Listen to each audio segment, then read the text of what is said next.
welcome to today's episode of Under the Brim, where we talk about the mindset and motivation of the athlete under the brim. I am Dr. Shanna Moody. I am a professor of kinesiology and human performance here at Sul Ross State University. And just to remind everybody that's listening that I am a fithlete, not an athlete, and I have never competed in a rodeo event, but I am a proud rodeo mom and supporter. So this podcast is giving us an opportunity to peek under the brim and talk about the mindset and motivation of both rodeo athletes and traditional sports athletes and see how they compare and how they contrast when they start to go into preparation, training, competition, and performance for their sport. And today's episode is called It Takes Two. And today I am interviewing a team roper from the Sul Ross Rodeo team and a tennis player from the Sul Ross Rodeo team. However, both athletes are multi-event competitors, and I'm going to let them introduce themselves. So, my name is Trey Nelson. I'm a Sul Ross men's basketball player and also a Sul Ross men's tennis player. This is my third year here at Sul Ross. And yeah, I'm a senior and I'm excited. I'm excited for this podcast. Okay. Did you go to any other university besides Sul Ross? Have you been to any other colleges? I have. I went to Texas Wesleyan my freshman year, which is an NAIA school in Fort Worth, Texas. Okay. And I also went to a junior college, Northlake College in Irving, Texas, where I'm from. Okay. So you're from the Irving area? I am from Irving, Texas. You look so proud when you said that. Yes. Not many people are proud to be from Irving, but I am. Okay. I am for sure. All right. And our other competitor, our other athlete that we have with us is? I'm Chisum Allen. I compete in calf roping, team roping, and steer roping. Okay. And this is my third year and first year at Sul Ross. And I just transferred in here from Cisco College. Okay. So did you finish out your associates at Cisco? Yes, ma'am, I did. Okay. Congrats on that. Well, thank you. What are the differences in going from a 2-year school to a 4-year school as far as the curriculum classes? Because I know you're all online, so that's why if anybody's watching this on YouTube, we have Chisum set up here. He's Zooming with us. So you're completely online, so you're not in Alpine at Sul Ross with us like Trey and I are. No, ma'am, I am not. Well, that's they do have a rodeo team down there in Sul Ross, but right now I am all online, so I'm living at home right now, and it's easier for me because I just have everything right here. It tips my fingers, and Sul Ross is a long ways down there. Sul Ross is a long ways from everything. Okay, so we're just making some volume adjustments there. So what about the difference? So were you all online when you were at Cisco too? No, I had some online, some in person, which the Cisco was kind of a small school, so that you knew everyone there. And then when I transferred to Sul Ross, I didn't have a clue who was in my classes. And so, but the professors are still great, and just have to take care of business a little bit more. Okay. And what degree are you working towards? Ag business right now. Okay. Trey, what about you? What degree? Bachelor's of Science. Okay. Yes, ma'am. Are you kinesiology major? I am. Okay. I'm a kines major. So what are you hoping to do after graduation? After graduation, hopefully I can dive into some physical therapy, like a physical therapy job or maybe even athletic training job. Okay. One or the other. Nice. Yes, ma'am. Chisum, what about you after graduation? Graduation, it's kind of up in the air right now. I have the family business to go to, but also the rodeo is kind of in sights too, so it is undecided. Okay. And if anybody's watching the video, if you can see the setup, the room that Chisum is in right now, he just has the perfect rodeo looking environment going on, right? Like you would believe that you wouldn't even have to talk to him much to see that it looks like a rodeo household. So you grew up in a family of rodeo, right? Did your family compete? My mom did not. She's from Oklahoma. She was from a small town, but they had horses growing up. But she kind of liked city life. But my dad, he grew up in the industry, but rodeo's expensive, so he kind of went to work, and then he let me play when he worked. So that was pretty sweet. But you were talking about that living at home. One of the advantages is that you have pretty much everything you need right there. You mentioned at the tips of your fingers, right? So were you referring to as far as like having arena and practice facilities and horses and calves and everything that you need? Absolutely, yeah. I had 10 head of horses standing right outside the house here in the barn, and it's hard to do that when you're not at home because, I mean, the school, they have to supply room for other people too. It's not just you, and then home it's all about you, so. Yeah, and that's definitely one of the differences that I've noticed so far in these interviews in talking to the traditional sports athletes versus the rodeo athletes is the traditional sports athletes have really talked about the team being such a strong element. Trey, do you feel that? Like, do you feel like the team is just as important and big a factor as why you play your sport? Yes. I feel like any sport, it's a team effort. It's not all on you, and the more the team is together and just comfortable with each other, it'll make everything easier. Yeah. So what about you? We talked a little bit about Chisum's upbringing. Did you grow up in a sports household? Did your family play sports? Did they encourage it? Is everybody a sports fanatic? Yes. Actually, everyone is a sports fanatic. Basketball is a big thing in my household. Nobody really played basketball like I play basketball, but they always supported me. Always supported just basketball in general. Everyone just loves watching it. My dad also played football as well, so football is pretty big. And football is pretty big in the household as well.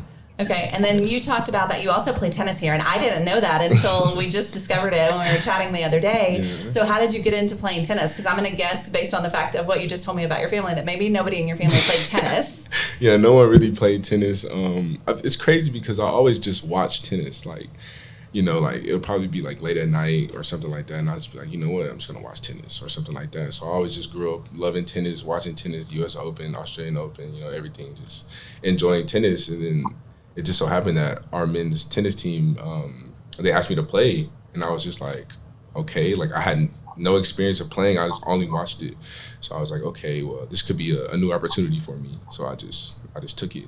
I just went with it. Well, and again, one of the aspects of Sul Ross is it's such a small school that everybody's doing a little bit of everything. So I think probably when you started playing, I'm guessing that was when the GA that was coaching tennis was also coaching basketball, right? So that probably had something to do with it. Right. He was just like, hey, I'm the head tennis coach. Do you want to play? So I was just like, sure. I mean, yeah, coach, I got you. Okay. Yeah. So you both are multi-sport events competitors. So Chisum, you mentioned that you do several rodeo events, but did you ever play any other traditional sports? So did you go to face-to-face high school? So I went to public school until I was a sophomore in high school. And then with the rodeo, missing so many days that they didn't like me. They weren't going to let me graduate with that many absences, but I was still making my grades and stuff. So I kind of went my own way, went homeschooled, and I did. So I played basketball in a travel league, homeschool league here out of Angelo. And so that was, like Joel Braden Harris, he was on my team. Just the rodeo kids, they kind of banded together and played traditional sports. Okay, well, I know that Joel Braden is a pretty good basketball player. I don't know, so I'm guessing that, and I'm going to guess as athletic as you are in your rodeo sports, that you were probably a pretty good baller too. So how was y'all's team? Were y'all competitive? So we kind of had a reputation of being kind of ornery and we'd foul a little bit. So can you imagine, Trey, from your perspective, thinking about people that you've played with, because you grew up in city, Irving, like very urban environment compared to what these kids grew up in. So can you imagine what the basketball game would be like between the area you grew up in and then a bunch of rodeo kids getting together on the court? Man, it would be it would be pretty bad. Just respectfully, it would just be pretty bad. Very respectfully, though. You think there would be some trash talk going on, Chisum? I'm so sorry to butt in and stop this, but I cannot hear a word he's saying. Oh, okay. So he's not able to hear Trey, but you can hear me okay? Yes, ma'am, I can hear you great. Okay. Okay, we'll work on that. But he was just saying that respectfully, it would be a very rough game, right? Yeah. Oh yeah, we actually went to Dallas and played with the inner city, and yeah, we kind of had a reputation real fast. I mean, I guess that was one of those things where probably the team shouldn't be left alone, unsupervised in the parking lot after the game. Exactly. Well, I know that you both play multiple sports and compete in multiple events, but what I really wanted to talk to you about today, because again, the theme today was It Takes Two, was talking mostly about like playing doubles tennis and the team roping event that you compete in, Chisum, because I've interviewed a lot of athletes, and again, most of the rodeo athletes, it's completely individual. You know, you're competing for yourself, the results depend on you, but when you bring in the team element, it just completely changes the scope of the game. So for example, when I had the soccer player and the goat tire on here, you know, the goat tire was talking about how, you know, like you mess up one run and you have to wait 2 weeks until the next college rodeo or whatever. But the soccer player was like, you have 5 seconds to get over that mistake and get back on your game.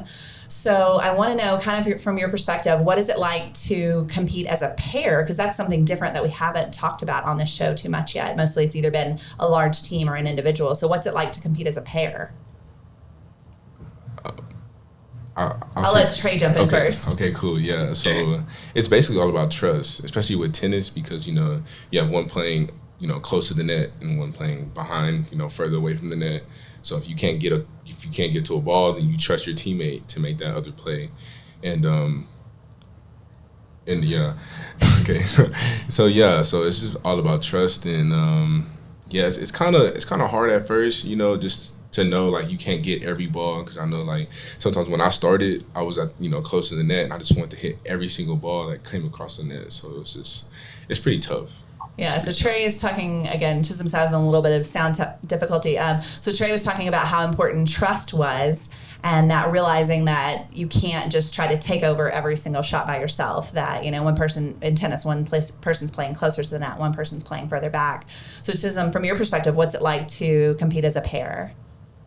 Exactly. In the team roping, I mean, take basketball, for instance, your teammate can fill in and do your job for you, and then you can help out. But I feel like in the team roping, it's kind of still, it's your job and only you can head or only you can heel, and that's your one job, and your partner can't help you do that. But you're still a team. You try to help him as much as you can, but it's also they depend on you and you depend on them.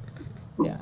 So Trey, here, I know that a lot of our athletes especially go and support the college rodeo. So are you familiar with team roping? Like, so when we talk about it, do you know what the event is that we're talking about? I believe so. So it's like y'all both start on the side of the cattle, right? And they let it go, and then one gets the feet, and then one gets the arms, I think. The horns or the head, yeah. The horns, so okay. So if you're a header, you catch the horns or the head first, and turn the steer, and then the heeler tries to catch both back feet. Oh, okay, I see. Yeah.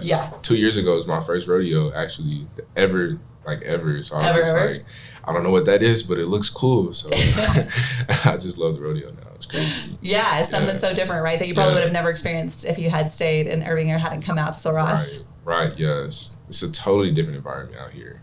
Yeah, I think that's one of the things out here. When you get out here and there's not that much to do, you try to find different ways to entertain yourself and have fun. Right, exactly. Especially with the rodeo, too, because there's so many events.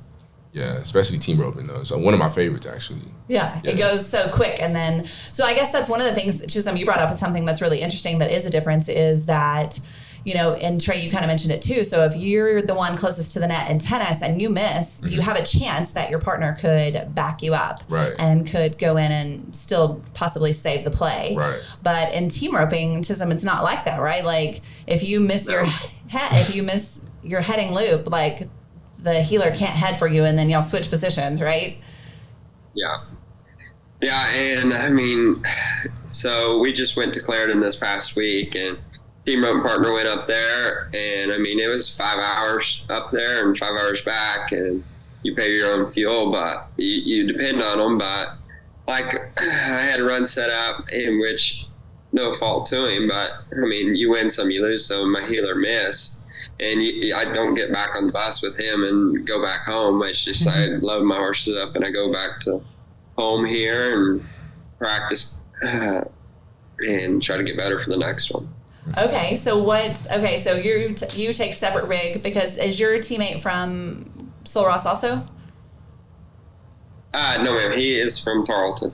Okay, so not only do you not go to the same school, but you don't live in the same area, right? So you don't travel to the rodeo together and you don't travel home from the rodeo together. So if you're mad at him, you can just be like, peace out. I don't want to look at you. I don't want to talk to you. I'll see you later. It's pretty easy to be mad at somebody in the rodeo world. So then do you actually schedule time to get together with your team roping partner where y'all work on this intentionally, or do y'all just team rope enough that... Oh, it's vice versa. But like this week, I switched team roping partners this week, switched teams, and so I've never roped with this kid. I just met him, and his team roping partner can't make it this week, and so I'm going to fill in. And he's actually from South Plains College, junior college, or I guess it's a university. And so he is gonna, never even met him in person, but we're a team this week. So have you seen any video of him run or seen him like at another roping or anything? Yes, ma'am, I have. Okay. So can you imagine going to get on the court, the basketball court or the tennis court, Trey, with somebody that you've never met before and trusting them to be your partner or your teammate? I honestly could. I know a little bit more for tennis because, I'm really not that, fluent in the tennis world. So it's like, it's still new to you. Right. A little bit. So it's like, okay, well, I can trust you, but I'm not sure if, if you really, can trust me. You can trust me. So I'll trust you as long as, if you really play tennis, then I can definitely trust you. But on the basketball court, it'll be kind of hard, judging because I don't really know them. So it's like, I don't know if you, going to hustle as hard as I hustle. You know? So it's like, it's a little up in the air. Yeah, so if I have an open shot and you have an open shot, which one of us should take it, right? You're trying to decide. Right. Like, well, I don't know. I'm a pass first guard, so it's like, if you're open, hey, shoot that shot. But okay, so you're a passing guard, not a shooting guard. I am. I'm a point guard. I mean, I like to score, but I like to get others involved as well. Okay, in tennis, what's been your strength so far that you have found? The strength is my serve. I don't know how, but like, I get a curve on the ball, and I really don't know how. So like, I just practice the same way every time, and it always curves. So my strength is really the serve. Once you hit it back, I'm not sure if I'm going to return it, but I know that serve is going to get over it for sure. Chisum, have you ever tried to play tennis? I have. It's kind of a good way for us to stay in shape, and which we don't take it as serious, and we don't work on little things. It's just kind of something for us to burn some calories and stay in shape for the rodeo. Oh, that's fun. Nice. Yeah, it will definitely keep you in shape for sure. I haven't played tennis in a hot minute, but I did get into a pretty intense ping pong match while I was wearing some high heels a couple of weeks ago. Let me just tell you, that was a workout. But I think I spent more time running to chase the ping pong ball than actually playing ping pong. So, again, I'm a fit lead. Right. I can rock some heels and I can run around in them, but don't ask me to do anything athletic. Nothing skill related. So then, Trey, have you ever tried to swing a rope? So you've kind of been around the rodeo the last couple of years since you've been here. Has anybody ever given you the opportunity? I haven't got an opportunity to swing it, but I've always wondered because, it goes through like a loop, doesn't it? Mm-hmm. So like, I just don't know how they swing it and it gets wider. So once it gets wider, it's like, how does it tighten? So when you throw it, you just grab the horns. I don't know how that works. All I know is it just goes through the hoop and then you just, I don't even know how to explain it really, but it's like, it's kind of weird to me. So the way that you were talking about your serve with your tennis, I kind of wondered if you would actually maybe be a good roper because of the technique, right? Yeah. So Chisum, if you were going to coach Trey through his first time to swing a rope, could you talk him through that process? Yeah, it would be hard. We could do it though, but I don't know. I just feel like everybody in the rodeo world has started when they were little bitty. But we could. Yeah, actually, I will say though, the Sul Ross Rodeo is out of all 10 college rodeos. They do actually have a student section. Yeah, the basketball team. Let's go. Yeah, it really does. It's different than other rodeos, right? Oh yes, ma'am. We're for sure the only in the Southwest region. It's the only college rodeo to have a student section. Wow. I feel honored. We feel honored to have that student section rocking. Well, and just to have people cheering. Like I was even watching, so in Texas right now, we just had the Texas Circuit Finals, which is kind of a big deal. And it's in a huge coliseum in Waco, Texas. And, some rodeo athlete would make a great run and the audience would just be sitting there. just like bumps on a log, not cheering, not applauding, not jumping up and down, nothing. And y'all were way more excited at the college rodeo than they were at the pro rodeo. And then as a parent who sat in the bleachers through a lot of calf ropings and team ropings, and Chisum knows, I've watched Chisum compete since he was little. It's just us moms in the bleachers and nobody else. And there's definitely, you know, like occasionally a mom will get excited about her own kid's run, but that's about it, right? So Chisum, you competed a lot where you haven't heard a lot from the fans. Exactly. I don't know. I feel like I circuit rodeoed in California, and every perf that I roped in out there was a packed house, and everyone loved it. And I don't know. I feel like the Texas fans have gotten dull to rodeo. Well, because I think everyone in Texas, if you're at a rodeo, you're probably also a competitor. So you're like, it's just another day, right? Whereas out here, you know, we don't have that much rodeo. And, you know, even in like the area where you live or Stephenville where my son lives, like it's every day you can hit a jackpot rodeo or you can rope somewhere, you can enter something, right? But out here, even in Alpine for our rodeo kids, there's not that opportunity. So Trey, you've probably never played a basketball game and maybe even a tennis match where it's been quiet, where there haven't been people being loud, right? So can you imagine what that would be like? It'll be weird. Actually, it'll take me back to in COVID, you know, we couldn't have fans or anything like that. So it was just our teammates and the refs. That's it. So it was pretty quiet. It was very weird. Very, very weird. Like a quiet gym, but, you know, like you make a basket and it's like no one claps. It's just so weird, So if that's how a rodeo is, then, you know, we tried our best to add some energy to the crowd whenever it was here. So, well, I think y'all did a good job. Chisum's not the only one that I've heard say that the Sul Ross rodeo was one of the most fun rodeos of the year because of that factor. Well, that's good. That's good. That means we did our job. Yeah. Definitely did our job. So how is college rodeo season going for you so far, Chisum? It's going good in the team roping, and calf roping's pretty slow right now. And we actually, Alpine put the first college steer roping in. They had it for the first time ever. Woohoo, go Sul Ross.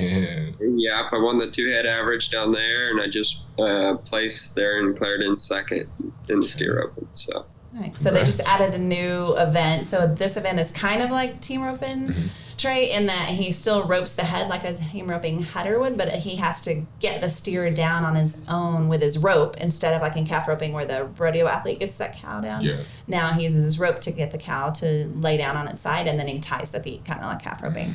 So it's an interesting event. And you don't see it. It's a professional event too, but they don't show it on TV, and that's not in the main performance of a lot of rodeo. So this is the first year it's ever been in college ever. And then Sul Ross was the first one, which again, just kind of we've been talking about on the podcast, Sul Ross is the home place of college rodeo. So it only makes sense that, that we would be the first ones. Okay. Yeah. That's great. So where are you at in both of your seasons? So basketball and tennis. Yeah, basketball's up first. We're just, you know, getting practice started, getting used to everything, getting used to the new schedules and stuff like that. Tennis is usually, it starts up around, you know, like the spring, around February, like mid-February. But now, we're just focused on basketball right now. Okay. Yeah. So y'all are just now able to practice with your coaches, right? That just happened this week? Yeah. Official practice started on the 15th. Okay. Yes, ma'am. And then Chisum, are you competing in any other, you said you did a circuit in California, so are you competing in any other associations right now besides college? So yes, ma'am, I just bought my permit this past year, and so I made the circuit finals out there, so I'll go out there to California in January, right after the NFR. And then amateur rodeo here in the summer when the college rodeos were pretty slow. Okay. So how'd you end up going to California for your circuit? So I guess Taylor Santos, I lived with him there in Stephenville when I was going to Cisco College, and he's originally from out there, and we just kind of loaded up, and it was just kind of a life decision, and I was kind of getting away from home, figuring out how to do stuff on my own. Nice. So did you like California? Would you ever leave Texas to live there? I don't think I did. I would, because fuel was $8 a gallon, and But I will say that California has good people off in the country, but I'd stay away from the cities. Oh yeah, for sure. Have you ever been to California? I have actually. It's very expensive out there. Yeah. Like too expensive. So I agree with Chisum Allen and stay in Texas. Yeah. Interesting. So I kind of want to dig back into your sports just a little bit. So right before you compete in tennis and in team roping, do you say anything to your partners before you go out onto the court or before you ride into the arena? Like, do y'all talk about a game plan? Do you wish each other luck? Do you just be like, what do you say? I mean, I just get each other hype. I just, make sure he's on his game, make sure he's mentally ready. He makes sure I'm mentally ready. We're just in this together, really. It's just the two of us, so gotta make sure we're on our A game. Okay. For sure. What about you, Chisum? Do you talk to your partner before you ride in? Oh, yes, man. We kind of get a game plan, what we're going to do, I guess, and to compare it to basketball. I mean, the steer would be our opponent, and so we kind of sometimes we know what they do, and then we just kind of game plan for what works for us. So we kind of just talk about it and how we can do each of our job just a little bit better to help each other. And then in your events, have you ever gotten frustrated mid-event, so frustrated with the person that you're playing with or the team that you're playing with that you've let out your anger and, yelled at or, gotten onto somebody else that you've been competing with mid-event? I'm not sure about tennis, but I know basketball for sure. On the court, you yelled? Definitely on the court because, when everything's going, everything's moving pretty fast. Like it's bing, bang, boom. You have like 2 seconds to get over it and get over what just happened and stuff like that. So like mid-play, it's like, you make a closeout and then they swing it again and then you expect someone to be there, but they're not there. So you're like, who's there? And it's just like, come on, like, if we're all moving, you have to move as well. So it gets kind of frustrating, but, that's the love of the game.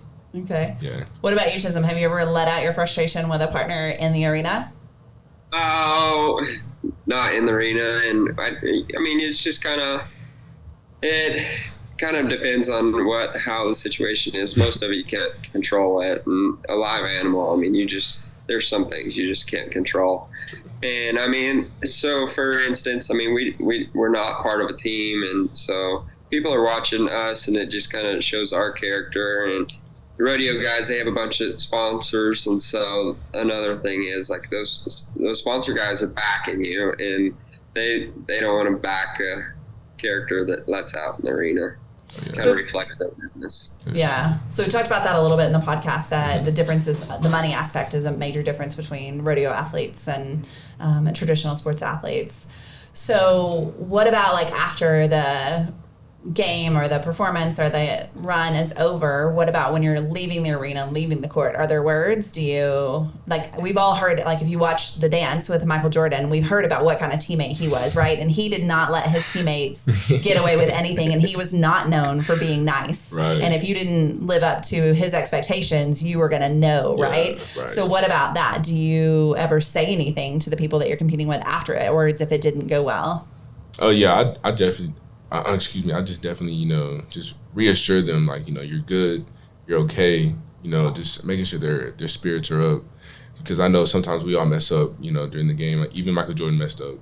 So you're the nice one. I am. I could be very intense on the court, because I'm in the moment. So it's like, if you're not there, why aren't you there, But afterwards, it's like, okay, like, you're still not there, but I understand, because we all mess up, So yeah. I just try to make sure everyone's, on the same page usually. What about you, Chisum? Are there words after the competition?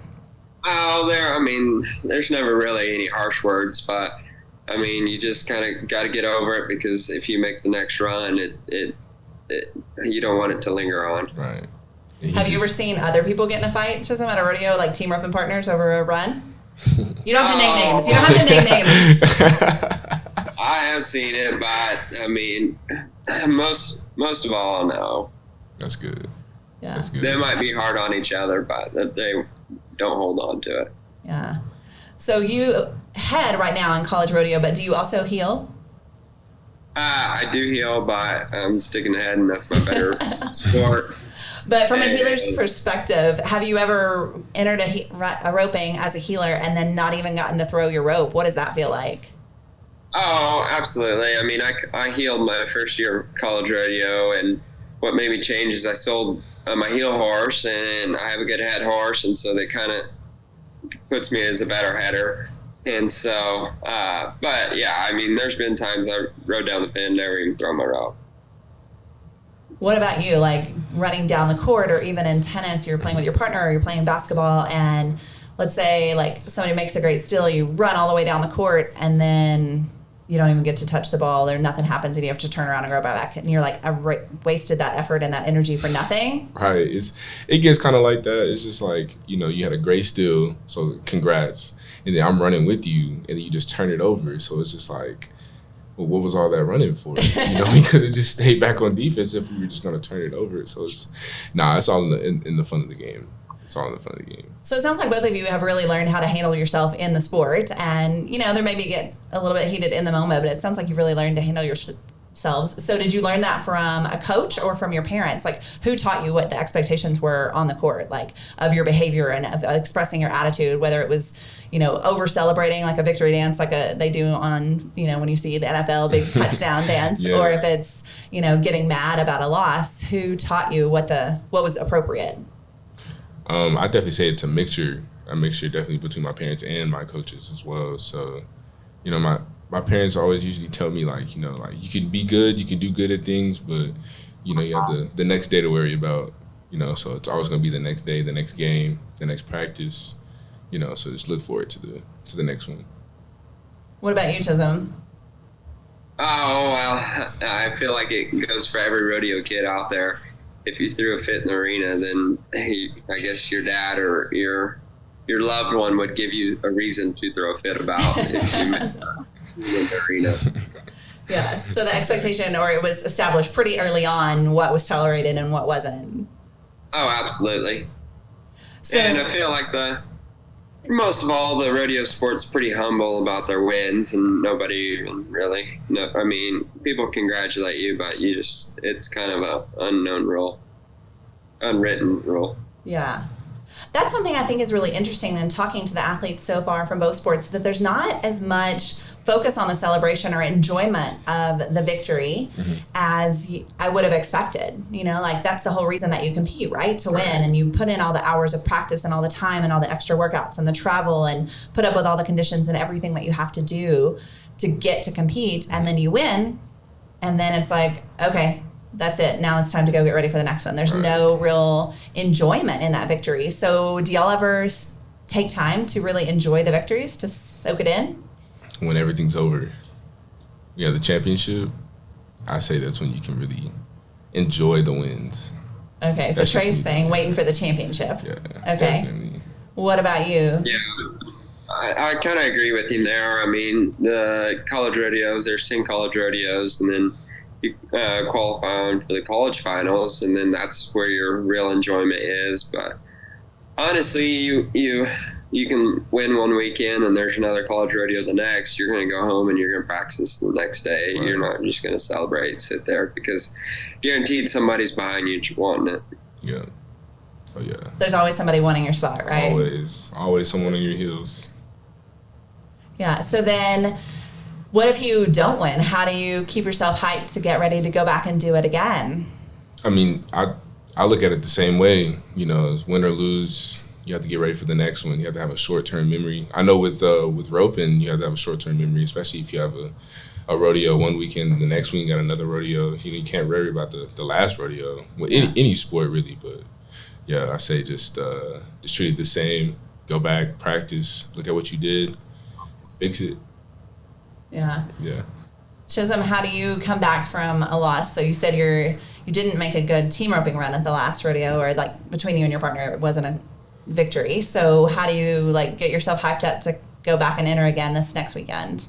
Oh, well, I mean, I don't know. It's kind of, I don't know. I feel like the love for the game is in our blood, and for me, it's not a drag. I don't know. It's just the love for the horses and love for the game that just keeps me going. And even when I win, it makes me even want to work harder too. So, yeah. So there's no resting on your laurels, like, oh, I'm a winner, I don't have to work as hard now. Right. Because once again, it's always someone behind you. working.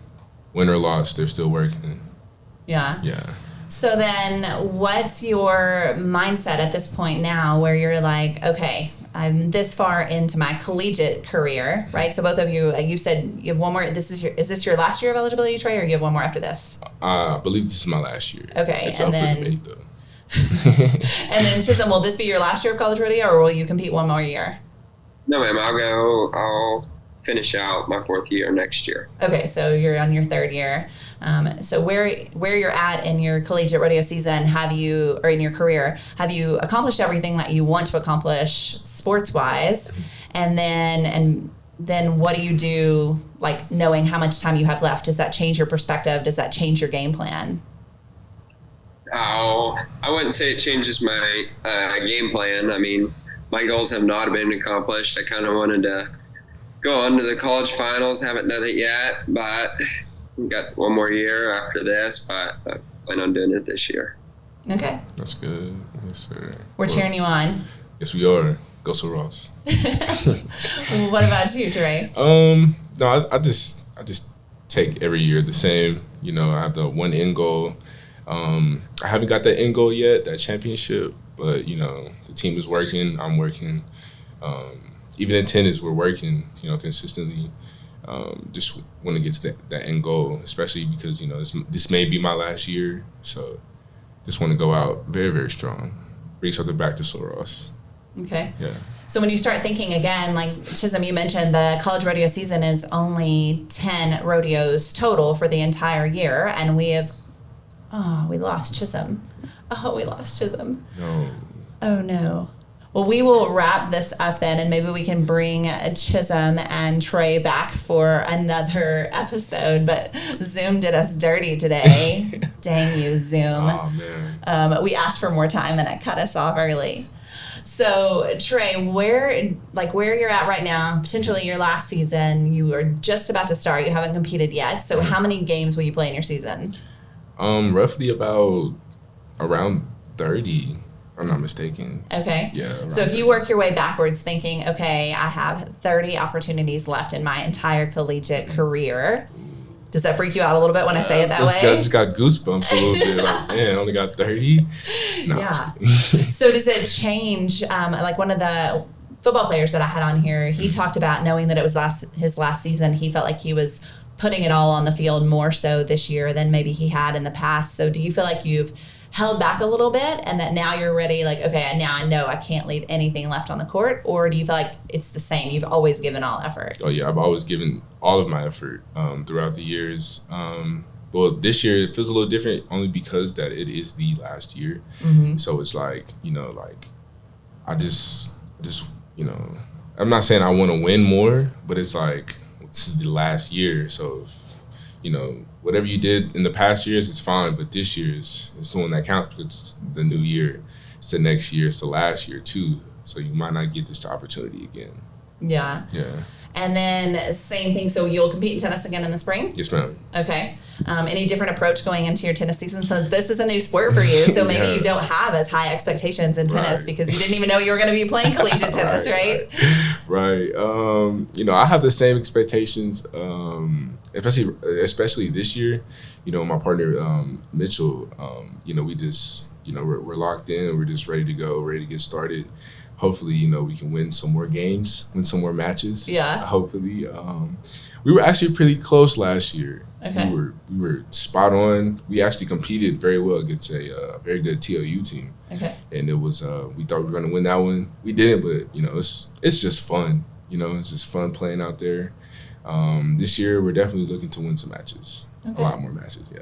So you said Mitchell is your partner. So do you feel like you have that trust in him that you talked about as key for being in a partnership? Oh, yeah. Definitely have a lot of trust in him. He actually came into tennis right before I did, you know, so he has that, you know, experience a little bit. And he even teaches me some stuff with hitting the ball, when you know, when to scoot up on the net, when to scoot back on the net, you know, stuff like that. Those little pointers here and there. Yeah, I definitely have that trust in him, though. Do you run into any scheduling conflicts when you have basketball season and tennis happening at the same time? Not usually, because, you know, tennis, it starts, I said mid-February, but it may even start like, you know, early March, mid-March. Okay. And, you know, we get done around, you know, early March, mid-March. So it's like. Hopefully mid-March, right? Right. Mid-March. That's what I'm saying. Hopefully Madness. mid-March. So it's like, you know, sometimes it could conflict a little bit, you know, like with practice and weights and practice, you know, with two different sports. So, yeah, sometimes it conflicts, but not really, not too much. Okay. Yeah. Do you feel like your athletic mindset is different for either of the sports? Do you feel like you go into it with the same, like, I'm here to win and I'm here to compete and Definitely. It's all in? Definitely. I definitely come in, you know, ready to win. Tennis is more so, also it's like it's 2-on-2, but also it's like a 1-on-1 as well, because, you know, you have a guy across the net who's close to the net as well. So it's basically like you versus him and your partner versus their partner. So it's like, you know, I have to beat him out. So that's really the luxury of tennis. You know, you get to play 1-on-1 as well as 2-on-2. Okay. And for basketball, it's kind of the same thing. Okay. Yeah. Nice. Yes, ma'am. All right. So are you excited about we're going to cut this off so you can get to practice right now, right? Right. Well, we appreciate your coaches, Yes. basketball coach and strength coach, letting you come and do this, because I know we had tight schedule today to get everything in. So Yes, Trey, thank you so much for joining us on Thank you for Under the having Brim me. today. Yes, ma'am. Thank you. Appreciate it. And bye, Chisum. Bye. Sorry you didn't get to stay till the end. Thanks for joining us.